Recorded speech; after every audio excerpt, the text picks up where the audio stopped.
The Mac classes key to unlock the success Kalyan Prakamper। नमस्कार साथियों, स्वागत है आप सभी का आपके अपने YouTube channel the Mac classes में। और द मैक क्लासेस पे आप द मैक क्लासेस के YouTube चैनल पर भी आपका स्वागत है, टेलीग्राम पे भी आपका स्वागत है, साथ में आप फेसबुक पेज पर भी आपको लिंक मिलते हैं, आप उस पर भी आप इसको देख सकते हो।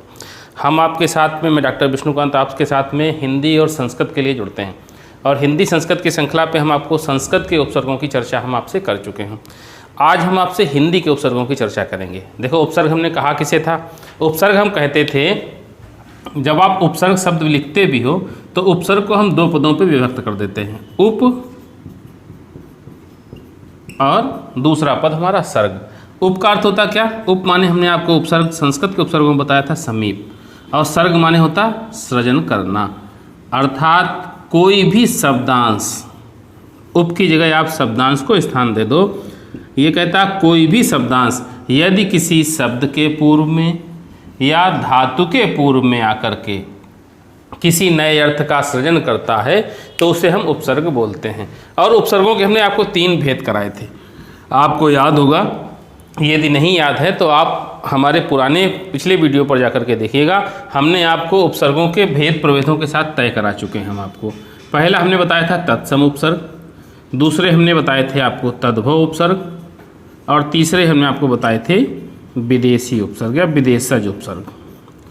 हम आपको तत्सम उपसर्गों की संख्या तय करा चुके थे।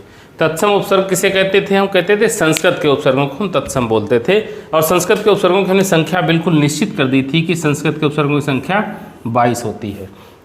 और इनको हम 4-5 वीडियो पे आपको विधिवत अच्छे से पिछले पढ़े हुए अध्ययन के साथ में रिलेट कराते हुए इन 22 उपसर्गों की हम विधिवत चर्चा कर चुके हैं। अब दूसरे हमारे कौन से उपसर्ग हैं? दूसरे हम तद्भव उपसर्ग हैं। तद्भव और तत्सम का भी हम आपकी जब बात बताएंगे तो हम तत्सम और तद्भव पे आप अंतर कैसे करोगे ये भी तय कराएंगे। अभी तो आप केवल थोड़ा सा यहाँ पर ये रूप में समझते जाओ कि तत्सम हम संस्कृत उपसर्गों को कहेंगे और तद्भव हम हिंदी के उपसर्गों को कहेंगे। और विदेशी किसे कहेंगे, इसके हमने 2 भाग किए थे। एक तो अरबी फारसी उपसर्गों को तय कराया था और दूसरा हमने अंग्रेजी उपसर्गों को तय कराया था। इनकी हम विस्तृत चर्चा कर चुके हैं तत्सम उपसर्गों की। आज हम तद्भव उपसर्गों का प्रारंभ करेंगे, जिनकी संख्या हमने आपको केवल एक लिखने मात्र के लिए थी। इनकी संख्या आपको अलग अलग किताबों पे अलग अलग मिलती है, लेकिन कुछ जो प्रमुख उपसर्ग हैं, किसी ने 10 बताई है, किसी ने 19 बताई है, किसी ने 13-14 बताई है। हमसे कभी भी उपसर्गों की संख्या में तद्भव उपसर्गों की संख्या नहीं पूछी जाएगी, अर्थात हिंदी उपसर्गों की संख्या कभी पूछी नहीं जाएगी। जब भी संख्या वाला प्रश्न आएगा तो वह केवल तत्सम उपसर्गों का ही आएगा। हिंदी के उपसर्गों को लेकिन पहचानने के लिए कुछ जो संस्कृत वाले उपसर्ग हैं, जैसे प्रा, परा, अप, सम, अनु, अव, निस, निर, दुस, दुर, वी, आंग, नी, यदि, सूत, ये जो संस्कृत के 22 उपसर्ग थे, इनसे हिंदी पे थोड़ा सा परिवर्तन होता।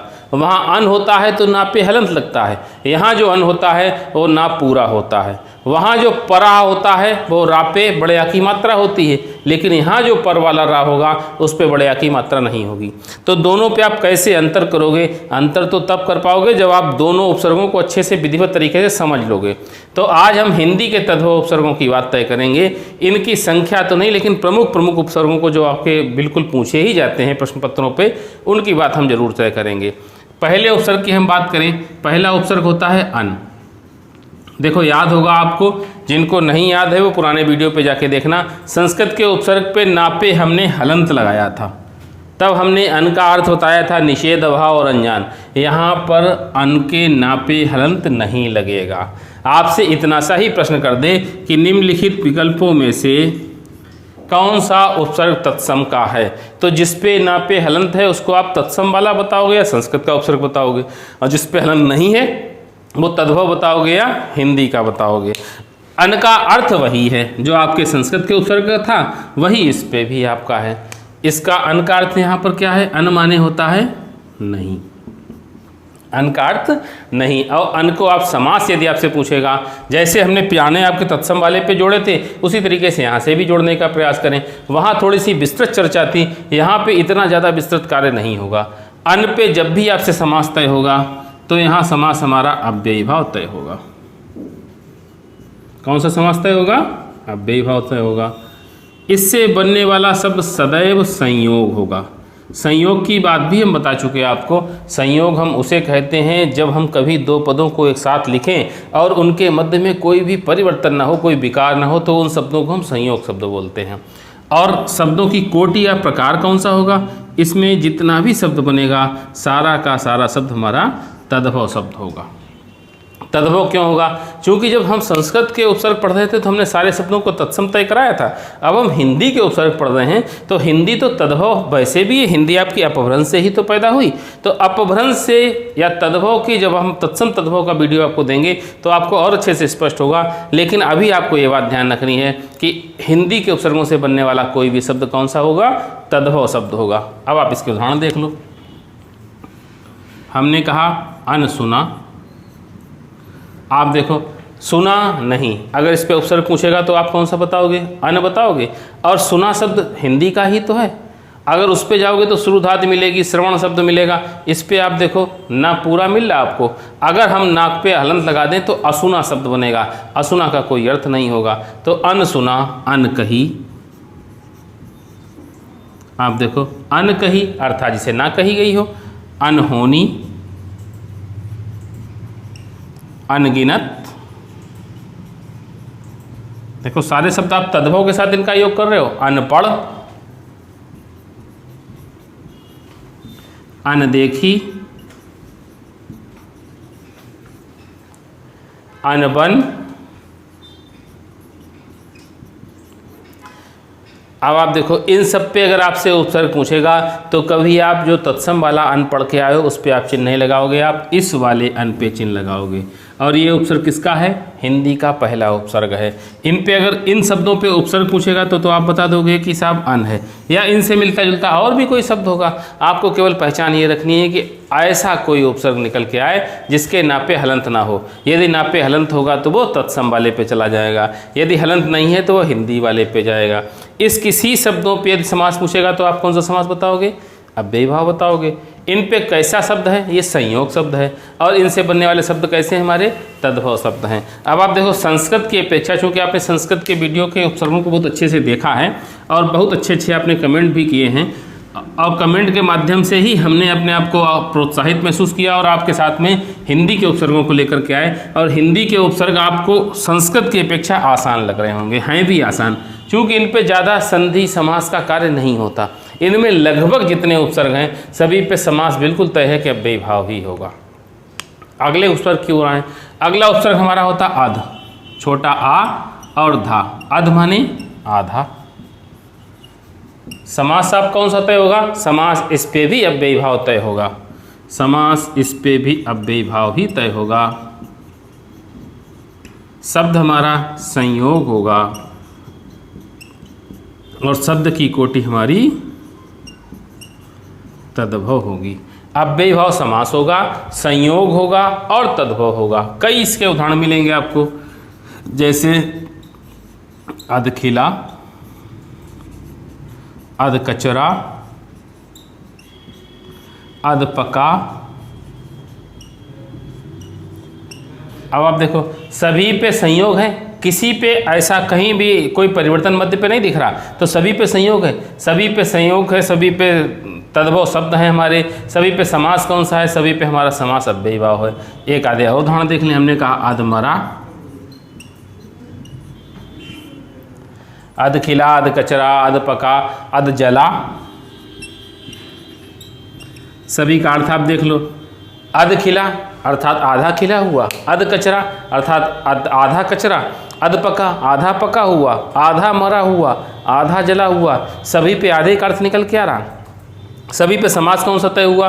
अव्ययी भाव। सारे शब्द हैं कैसे? संयोग शब्द हैं। सारे शब्दों के शब्द की प्रकार पे जाएंगे तो कौन सा है? तद्भव शब्द हैं। और सभी पे उपसर्ग कौन सा है? अध उपसर्ग है। ये उपसर्ग आपको बड़े आसान लग रहे होंगे, हैं भी बिल्कुल आसान। आपके अन्य जिन पे परिवर्तन हिंदी संस्कृत से मिलता जुलता होगा उनको भी हम बिल्कुल अलग अलग तय करा देंगे। जैसे हमने अन वाले को तय कराया था वैसे हम इसको भी तय कराएंगे।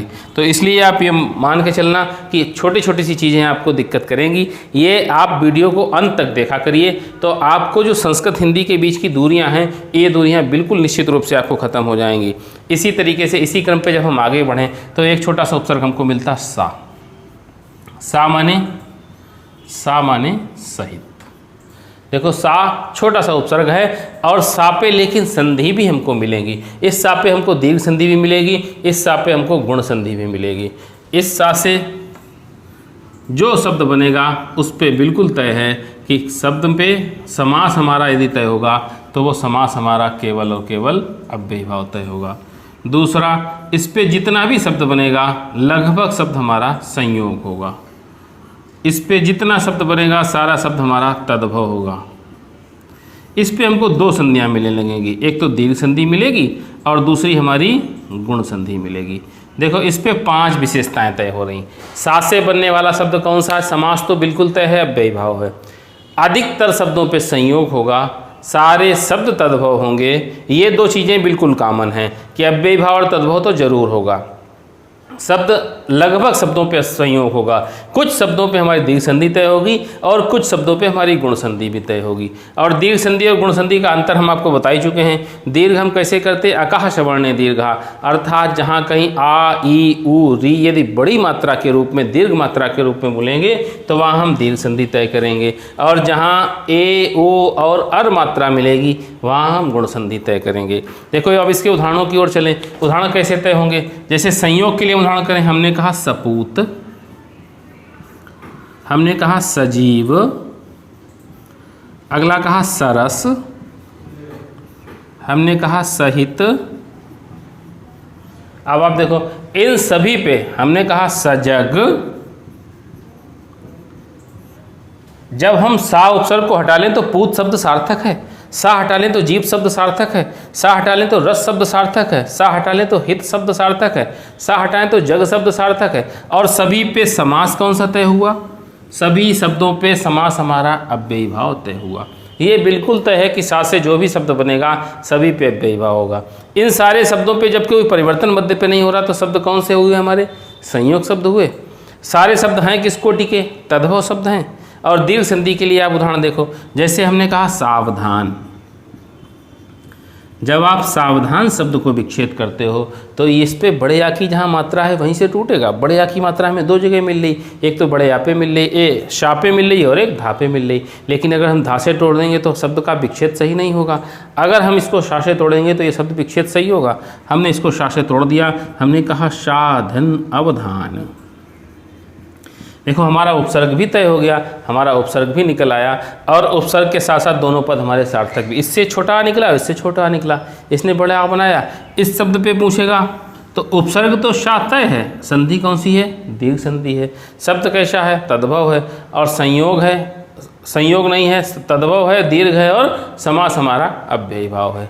कुछ हम गुण उदाहरणों की भी बात कर लें। हमने कहा सोल्लास, शब्द है सोल्लास।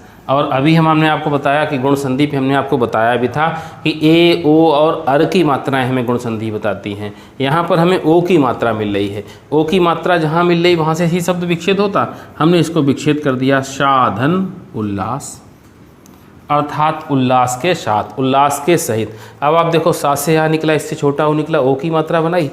हमने कहा सोधारण, ओ की मात्रा इसे तो शब्द टूट रहा, ओ की मात्रा से तो इस संधि का विच्छेद हो सकता, इसको हमने ओ की मात्रा से विच्छेद कर दिया। हमने कहा साधन उदाहरण। अब आप देखो दोनों शब्दों पे यदि हम इसका विच्छेद ना करते तो हो सकता है कि इसका उपसर्ग निकालना थोड़ा सा मुश्किल लगता है आपको। विकल्प जब दिया जाएगा तो इसमें सा भी दिया जाएगा और सो भी दिया जाएगा, तो हो सकता है आप सो की तरफ भी कुछ बच्चे मन करें। यदि आपने इसको पूर्व वीडियो के आधार पर, पूर्व पढ़े हुए अध्ययन के आधार पर हमने संधियों का अध्ययन कर चुके हैं, अगर हमने इसको गुण संधि से विच्छेद कर दिया तो इस पर सा उपसर्ग तय हो गया। शाह धन उदाहरण, साधन उल्लास, उपसर्ग कौन सा तय हुआ? शाह। समास कौन सा तय हुआ? अव्ययी भाव। शब्द किस कोटि के हैं? तद्भव हैं। संधि कौन सी है? हमारी गुण संधि है। देखो कुछ उपसर्गों पे हमारी दीर्घ और गुण संधियाँ भी तय होंगी। इसी श्रृंखला पे हम आगे बढ़ें। हमने कहा अगला उपसर्ग जो आता है वो भी हमारा संस्कृत के उपसर्ग से बिल्कुल मिलता जुलता है। एक हमने आपको संस्कृत पे परा उपसर्ग तय कराया था, पा रा पे बड़े आ की मात्रा परा उपसर्ग तय कराया था। और परा उपसर्ग का हमने आपको अर्थ भी बताया था, बुरा, अभाव और विपरीत, जिस पे हमने आपको पराधीन, पराश्रित, पराविद्या, परामर्श ऐसे शब्दों को तय कराया था। लेकिन जब वो हिंदी पे उपसर्ग आता है तो यहाँ पे पर के रा की बड़ी मात्रा नहीं होती, दीर्घ मात्रा बड़े आ की मात्रा इस पे नहीं लगती। और पर का जो अर्थ होता है पर माने दूसरा होता है।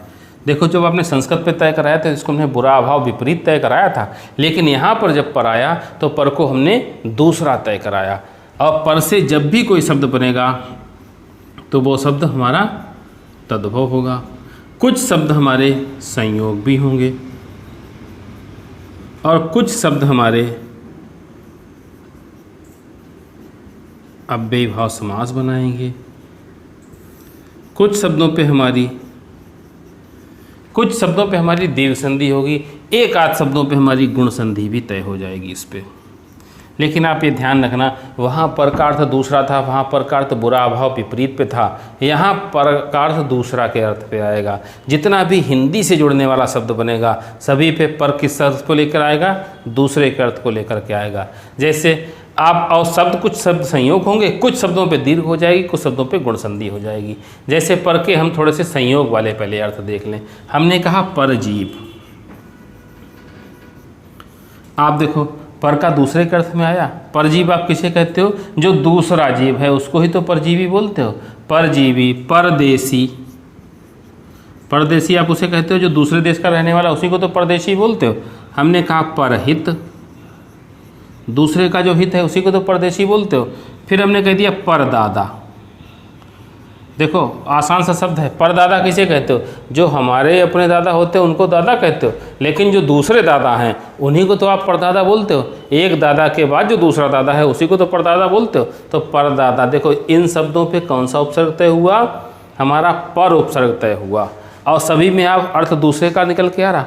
ये सारे शब्द हमारे किस कोटि के हो गए, ये सारे शब्द हमारे संयोग कोटि के हो गए। सभी शब्द हमारे तद्भव हो गए। सारे शब्दों पे समास कौन सा तय हुआ, अव्ययी भाव तय हुआ। ये तो हमने संयोग की बात करी। यदि हम इसी पे दीर्घ पे ले आए, हमने कह दिया पराश्रित। दीर्घ संधि हम आपको बता चुके हैं, दीर्घ संधि किसे कहते हैं, जहाँ बड़ा बड़ी बड़ा उसे शब्द का विच्छेद होगा वहीं तो दीर्घ संधि बोलोगे। पराश्रित शब्द को यदि हम तोड़ें, देखो आपको परा पे कभी इस पे विकल्प जब दिया जाएगा तो संस्कृत का परा उपसर्ग भी दिया जाएगा, यहाँ पर परा नहीं है। आप इस शब्द को जरा विच्छेद कर लो तो आपको उपसर्ग तय होगा कि हिंदी का है कि संस्कृत का है। हमने विच्छेद कर दिया, पर धन आश्रित। आश्रित किसे कहते हो, अर्थात सहारा लिया हुआ, टिका हुआ। पर माने दूसरे पराश्रित को ही तो पराश्रित बोलते हो। तो पर पे पराश्रित यदि हम तोड़ते ना तो परा उपसर्ग तय करते, लेकिन हमने इसका विच्छेद कर दिया तो हिंदी का उपसर्ग तय हुआ, पराश्रित हुआ। इसी तरीके से हमने एक और तोड़ दिया, हमने कहा पराधीन। अब आप देखो पर धन आधीन,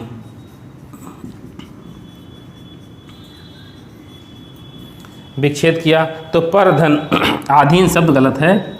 हिंदी पे आया तो हमने तद्भव इसको अधीन कर भी दिया, लेकिन जब शुद्धि पे आएगा तो अधीन शब्द तय होगा।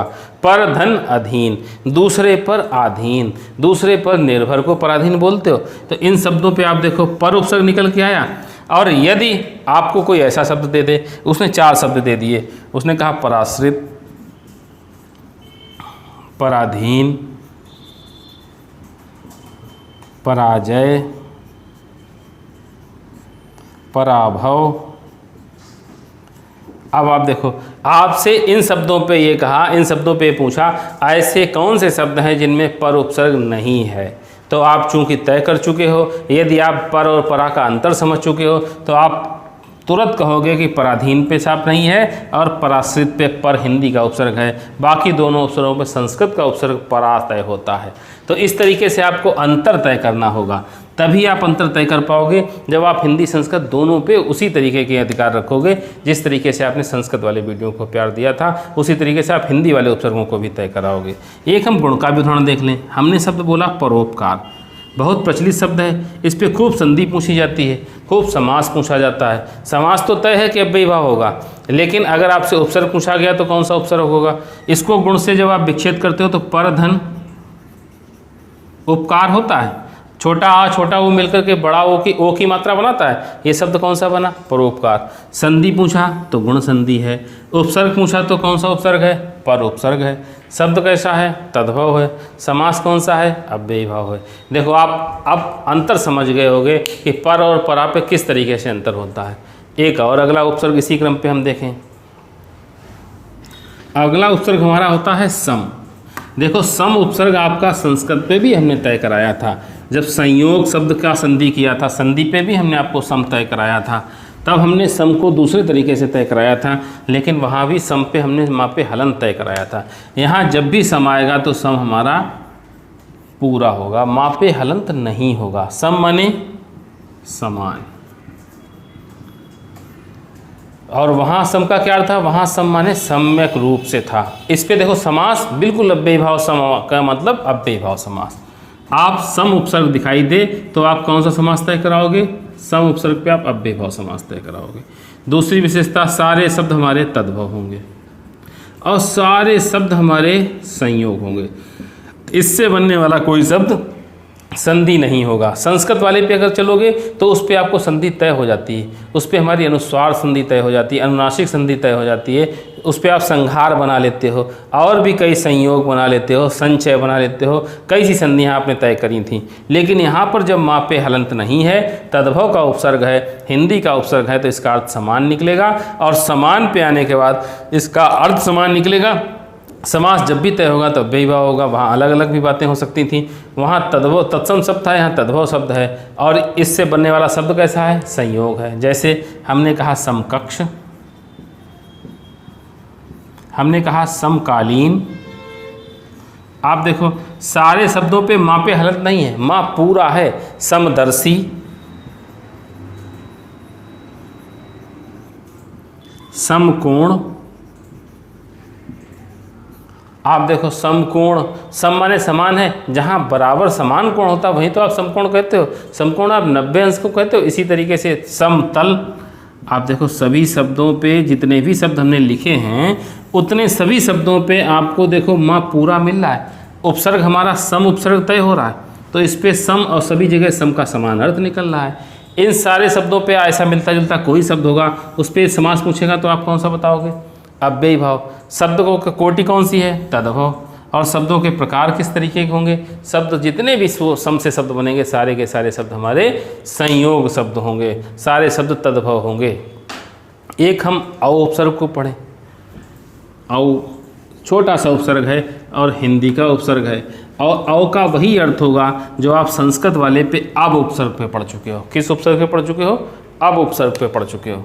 ये वहाँ पर आ और वा लिखते थे, यहाँ पे हमने औ की मात्रा वाला औ लिख दिया। इसका भी अर्थ लेकिन वही है, इसका भी 3 अर्थ है, बुरा, अभाव और विपरीत। 3 अर्थ तय हुए, औ के बुरा, अभाव और विपरीत। इसके 3 विशेषताएं इसकी तय होती। जितना शब्द होगा सारा शब्द अव्ययी भाव होगा, सारे शब्द संयोग होंगे और सारे शब्दों पे तद्भव शब्द होंगे। आप तद्भव और तत्सम को तो हम आपको अलग से भी बताएंगे, लेकिन आप इसलिए तद्भव यहाँ पर रखो कि जितने हिंदी उपसर्ग से बनेंगे सारे के सारे तद्भव होंगे, जितने संस्कृत उपसर्ग से बनेंगे सारे के सारे तत्सम होंगे। देखो इसके हमने बहुत कम इसके उदाहरण मिलेंगे, ज़्यादा उदाहरण इसके नहीं मिलेंगे। आप वहाँ पर अवगुण कहते हो, यहाँ पर हम अवगुण कहते हैं। अंतर देखो आप, तत्सम और तद्भव का ही तो अंतर हो रहा।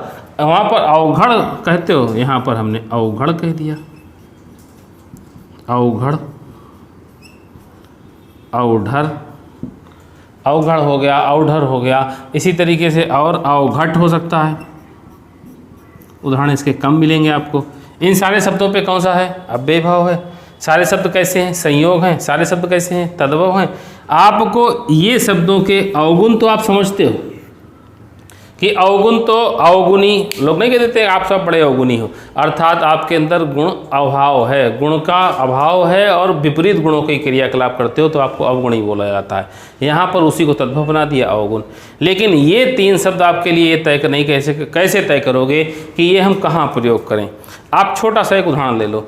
आप लोग भोले बाबा की पूजा करते हो, आप शंकर की पूजा करते हो, और शंकर शब्द के विशेषणों के रूप में इनको प्रयोग किया जाता है। अवगढ़, अवघट और औढ़र। कहा जाता है भगवान भोलेनाथ के लिए कि वो साहब अवघड़ दानी हैं, वो औढ़ दानी हैं, वो अवघड़ दानी हैं। लेकिन ये कैसे तय किया जाए? ऐसा माना जाता है कि भोले बाबा हमारे भोले हैं, वो सबसे जल्दी प्रसन्न होते हैं, सबसे ज़्यादा जल्दी प्रसन्न होने वाले कोई देवता है तो भोले बाबा हैं। अवघड़ का उनके लिए विशेषण लगाया गया, अर्थात उनमें ये विशेषता होगी। अवघड़, घड़ माने आप सब जानते हो, घड़ माने घड़ा, घट माने घड़ा, अर्थात उनका जो घड़ा है वो अपने भक्त के लिए वो पूरे घड़ा को ढरका देते हैं, अपने से अभाव बना लेते हैं। जो कुछ भी सामने वाले ने मांगा, आपने 2 फूल चढ़ा कि साहब टीटी की परीक्षा निकल जाए, बिल्कुल निकल जाएगी। यदि भोले बाबा की पूजा करोगे तो निश्चित निकलेगी, और अउपसर्ग पढ़ोगे तो जरूर निकलेगी। जैसे औढ़र है, अढ़र माने ढरकाना होता है, वो उन्होंने जब भी आप उनकी पूजा करने गए, वो उन्होंने अपना जो कुछ भी था सब कुछ ढरका दिया, अपने पास अपना अभाव, अपने पास अभाव कर लिया। अब आप समझ गए होंगे कि ये किन कारणों से भोले बाबा के विशेषण के रूप में अउपसर्ग का प्रयोग किया जाता है। आपके मन में यहाँ बुरा शब्द जरूर आएगा, लेकिन बुरा यहाँ पर अवगुण में लगेगा। इन शब्दों पे बुरे शब्द का अर्थ बिल्कुल नहीं निकलेगा। ये हमारे भोले बाबा के विशेषण अवघड़, औढ़र, ये इस तरीके से भी हमने आपको समझाने का, एक मन में बैठाने का तरीका बताया कि आप इनको किस तरीके से पहचानोगे। ये हमारे अउपसर्ग से तय होते हैं। अव के हमारे 3 अर्थ होते हैं, बुरा, अभाव और विपरीत। समास हमारा अव्ययी भाव है, और दूसरा संयोग शब्द हैं, सारे शब्द संयोग बनेंगे और सारे शब्द हमारे तद्भव बनेंगे। आज आपने 4-5 हिंदी के उपसर्गों को तय किया। इसी श्रृंखला पे हम आगे और उपसर्गों की, हिंदी के उपसर्गों की चर्चा करेंगे, और हिंदी और संस्कृत पे जहाँ जहाँ अंतर आएगा उनको भी हम निश्चित रूप से आपको बताते चलेंगे। तो आपको हिंदी और संस्कृत के उपसर्गों का अंतर स्पष्ट हो जाएगा, और आप दोनों के विकल्पों से उन उपसर्गों को पकड़ने में सक्षम हो जाओगे। हालांकि जब उपसर्गों की बात खत्म होगी तो उपसर्गों पर आधारित किस तरीके से प्रश्न आते हैं आपकी परीक्षाओं पर, उन उपसर्गों की एक हम आपको क्लास जरूर देंगे। वो जो प्रश्नावली तय कराएंगे उस पर आप अपना मूल्यांकन भी कर पाओगे मेरे साथ साथ, कि हमने उपसर्गों को किस तरीके से पढ़ा। यदि आप कभी कभी होता क्या है कि आप लोग वीडियो को रोक रोक के देखते हो, आगे बढ़ा के देखा, तो हो सकता है वीडियो के बीच में जो कोई मजबूत बात हो, जो कोई ट्रिक वाली बातें हों, वो आपकी छूट जाए, वो आप मिस कर जाओ। इसलिए आप वीडियो को आराम से देखो। अभी कोई भी परीक्षा आपके इस समय, इस दौरान कोई परीक्षा नहीं होने वाली है। जब परीक्षा जब तक होगी तब तक आप बिल्कुल सक्षम बन जाओगे। आपने आज हिंदी के उपसर्गों की चर्चा की, अगले वीडियो पर भी कल हम आपसे हिंदी के उपसर्गों की ही चर्चा करेंगे। तब तक के लिए आप जुड़े रहिए, देखते रहिए द मैथ क्लासेस। धन्यवाद। Math classes key to unlock the success Kalyan Prakamper.